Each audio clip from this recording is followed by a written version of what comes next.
जाबिर बिन अब्दुल्लाह ने कान में आके हुजूर को सरगोशी की, या रसूलल्लाह 2-4 बंदे लेके अपने साथ आ जाए, मैंने इतना सा खाना बनाया। लेकिन वो अल्लाह के नबी थे, वो से पाक तो नहीं थे।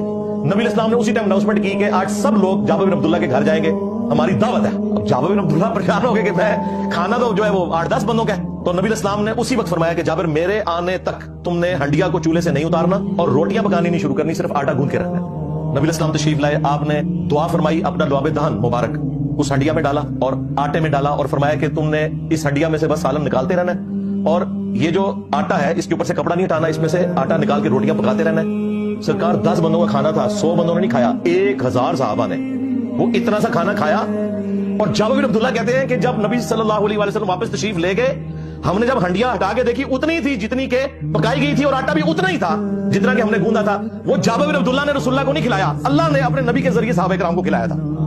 और तुम्हारा गौसे पाक मुर्गे पाड़ता है।